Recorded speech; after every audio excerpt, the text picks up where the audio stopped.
മെയ്തേയ് കുക്കി വിഭാഗങ്ങൾ തമ്മിലുള്ള ഏറ്റുമുട്ടൽ തുടരുന്ന ജിരിബാം ജില്ലയിൽ ആൾക്കൂട്ടത്തിന് വിലക്കേർപ്പെടുത്തിയിട്ടുണ്ട്. 5 പേരിൽ കൂടുതൽ കൂട്ടം കൂടുന്നതിനും ആയുധങ്ങൾ കൈവശം വയ്ക്കുന്നതിനും നിരോധനമുണ്ട്. ജിരിബാമിലെ സംഘർഷത്തിൽ ഇതിലെ 6 പേരാണ് കൊല്ലപ്പെട്ടത്. മുഖ്യമന്ത്രി ബീരേൻ സിംഗ് ഇന്ന് MLA-മാർക്കൊപ്പം ഗവർണറെ കാണും. സുരക്ഷയ്ക്ക് കൂടുതൽ കേന്ദ്ര ഇടപെടൽ തേടിയാണ് സന്ദർശനം. ഇന്നലെയും മുഖ്യമന്ത്രി ഗവർണറെ കണ്ടിരുന്നു. ആദിൽ പാലോട് ചേരുന്നു കൂടുതൽ വിവരങ്ങളുമായി.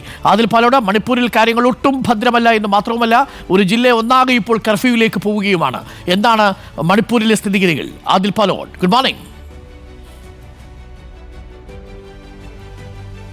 Very good morning. അത്ര സുഖകരമല്ലാത്ത വാർത്തയാണ് മണിപ്പൂരിൽ നിന്ന് വരുന്നത്. വളരെ പ്രധാനവുമാണ്. കാരണം മണിപ്പൂർ വലിയ കലാപവും സംഘർഷഭരിതവുമായിരുന്നു. ഒരിടവേളയിൽ അത് ശാന്തമായി വരുന്നതിനിടെയാണ്, പൂർണ്ണമായും സമാധാനം സ്ഥാപിക്കാനുള്ള ശ്രമങ്ങൾ നടന്നു വരുന്നതിനിടെയാണ് കലാപം വീണ്ടും പൊട്ടിപ്പുറപ്പെടുന്നത്. കഴിഞ്ഞ 6 മാസത്തിനിടെയുള്ള ഏറ്റവും വലിയ ഒരു സംഘർഷമാണ് ഇന്നലെ ഉണ്ടായത്. ജിരിബാം ജില്ലയിൽ 6 പേർ ഒരു ദിവസം കൊല്ലപ്പെട്ടു എന്നുള്ളത് നമുക്ക് സങ്കല്പിക്കാൻ തന്നെ കഴിയുന്നതിലപ്പുറമാണ്.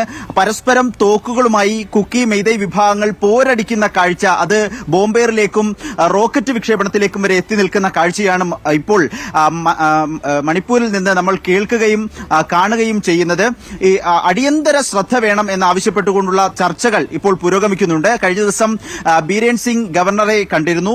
ഇന്ന് MLA-മാരുമൊത്ത്, ഭരണകക്ഷി MLA-മാരുമൊത്ത് ഗവർണറെ കാണും എന്നതാണ് അറിയിച്ചിരിക്കുന്നത്. അങ്ങനെ കണ്ട് കേന്ദ്രസേനയെ, കൂടുതൽ കേന്ദ്രത്തിന്റെ സഹായം സുരക്ഷയ്ക്ക് ആവശ്യപ്പെടുമെന്ന വിവരം കൂടി പുറത്തു വരുന്നുണ്ട്. ജിരിബാം ജില്ലയിൽ കൂടുതൽ സുരക്ഷ ഏർപ്പെടുത്തിയിട്ടുണ്ട്. ആളുകൾക്ക് കൂട്ടമായി പുറത്തിറങ്ങുന്നതിന് വിലക്കേർപ്പെടുത്തിയിട്ടുണ്ട്. കഴിഞ്ഞ ദിവസം മണിപ്പൂരിൽ ആകെ സ്കൂളുകൾക്ക് അവധി പ്രഖ്യാപിച്ചിരുന്നു.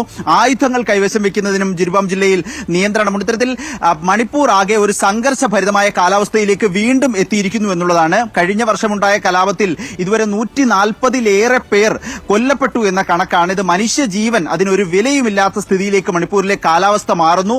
പരസ്പരം ഇപ്പോൾ കഴിഞ്ഞ വർഷത്തേതിൽ നിന്നൊരു ഈ പുതിയ സംഘർഷത്തിൽ പ്രധാനമായും കണ്ടുവരുന്നത് ഡ്രോൺ ഉപയോഗിച്ചുള്ള ആക്രമണം, അത്യാധുനിക തോക്കുകൾ ഉപയോഗിച്ചുള്ള ആക്രമണം, ഈ സൈന്യം ഉപയോഗിക്കുന്നതിന് സമാനമായിട്ടുള്ള ആയുധങ്ങൾ ഉപയോഗിച്ചുള്ള ആക്രമണമാണ് കാണുന്നത്. അതുകൊണ്ട് തന്നെ കൂടുതൽ ജാഗ്രതയും സുരക്ഷയും വേണം എന്നുള്ള പൊതു അഭിപ്രായമുണ്ട്. അതിനെ തുടർന്നാണ് ഈ ചർച്ചകൾ പുരോഗമിക്കുന്നത്. അതിൽ പലരും ഇതിൽ ആശങ്കപ്പെടുത്തുന്ന ഒരു കാര്യം, ഈ സൈന്യം ഉപയോഗിക്കുന്ന ആയുധങ്ങൾ ഉപയോഗിച്ചുകൊണ്ടാണ് കലാപകാരികൾ ഏറ്റുമുട്ടുന്നത്. മാത്രമല്ല, ഡ്രോണുകൾ ഉപയോഗിച്ചുകൊണ്ട് ഈ ബോംബൊക്കെ ചെയ്യുമ്പോൾ മനുഷ്യർ ശരിക്കും നിസ്സഹായരായി പോകും.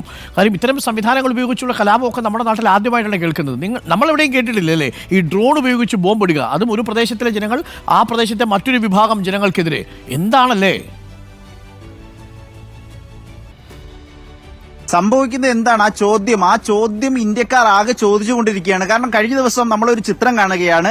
കഴിഞ്ഞ ദിവസം കലാപം ഉണ്ടാകാനുള്ള പ്രധാനപ്പെട്ട ഒരു കാരണം, ഒരു ഗ്രാമത്തിലേക്ക് സായുധ സംഘം എത്തുന്നു. അവിടെ കിടന്നുറങ്ങുകയായിരുന്ന 63-കാരനെ കട്ടിലിൽ വെച്ച് വെടിവെച്ച് കൊല്ലുകയാണ്. ആ നിലയിൽ സംഘർഷം ഉണ്ടാകുന്നു എന്നുള്ളത്. അതിനുശേഷമാണ് തിരിച്ചും അങ്ങോട്ടും തമ്മിൽ പോരാട്ടമുണ്ടാകുന്നത്.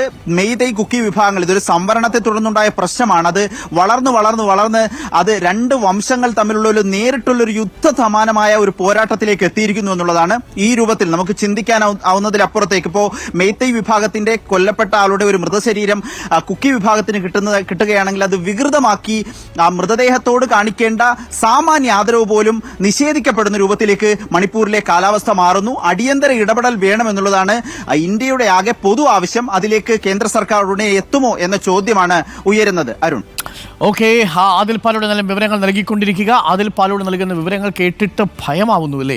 ഡ്രോണുകൾ ഉപയോഗിച്ചൊക്കെ ബോംബ് ഇടുക. നിങ്ങളൊന്ന് ആലോചിച്ച് നോക്കിയാൽ, രാവിലെ പാൽ എടുക്കാൻ പോകുമ്പോൾ മുകളിൽ ഡ്രോൺ വരുന്നു, മുകളിൽ നിന്ന് ബോംബ് പൊട്ടി താഴെ വീഴുന്നു. എന്തവസ്ഥയായിരിക്കും അല്ലേ? പത്രം വായിക്കാൻ ഇറങ്ങുന്ന സമയത്ത് അപ്പുറത്തുനിന്ന് ഒരാൾ വരുന്നു, കയ്യിൽ മെഷീൻ ഗണ്ണുമായിട്ടിരുന്ന് വെടിവെക്കുന്നു. ഇങ്ങനൊരു അവസ്ഥ നമ്മുടെ രാജ്യത്തെ ഒരു സംസ്ഥാനത്ത് ഉണ്ടാവുക എന്നുള്ളത് എത്രമാത്രം അരക്ഷിതമാണ് അവിടുത്തെ അവസ്ഥ എന്നുള്ളത് പ്രേക്ഷകർ മനസ്സിലാക്കുമല്ലോ. എന്തായാലും ഗവർണറെ ഇന്നിപ്പോൾ മുഖ്യമന്ത്രി വീണ്ടും കാണുന്നുണ്ട്. വളരെ ഗുരുതരമായ സ്ഥിതിവിശേഷമാണ് മണിപ്പൂരിൽ ഉടലെടുത്തിരിക്കുന്നത്. ബീരേൻ സിംഗ് എന്ന മുഖ്യമന്ത്രി ഒരു പരാജയമാണ് എന്നാണ് പ്രതിപക്ഷം പലതവണയും ആവർത്തിച്ചിരിക്കുന്നത്. പക്ഷേ അവിടെ കാര്യമായ ഇടപെടൽ വേണം. ഒന്നുകിൽ കേന്ദ്രം ഇടപെടണം അവിടെ വിഷയത്തിൽ. അവിടുത്തെ സാധാരണക്കാരായ മനുഷ്യരുടെ ആശങ്ക മാറ്റിയേ മതിയാവൂ. ആദിൽ പാലോട് റിപ്പോർട്ട് ചെയ്യുന്നത് പോലെയാണ് അവസ്ഥയെങ്കിൽ നമുക്ക് സങ്കല്പിക്കാൻ പോലും കഴിയാത്തൊരവസ്ഥയിലായിരിക്കും മണിപ്പൂരിലെ ജനങ്ങളുടെ ജീവിതം എന്ന് പറയുന്നത്. ഇതിൽ പലതും പുറത്തേക്ക് വരുന്നതിന് പരിമിതികളുണ്ട് എന്നുകൂടി പ്രേക്ഷകർ മനസ്സിലാക്കുക. എത്ര സുന്ദരമായൊരു പ്രദേശമായിരുന്നു അല്ലേ മണിപ്പൂരൊക്കെ.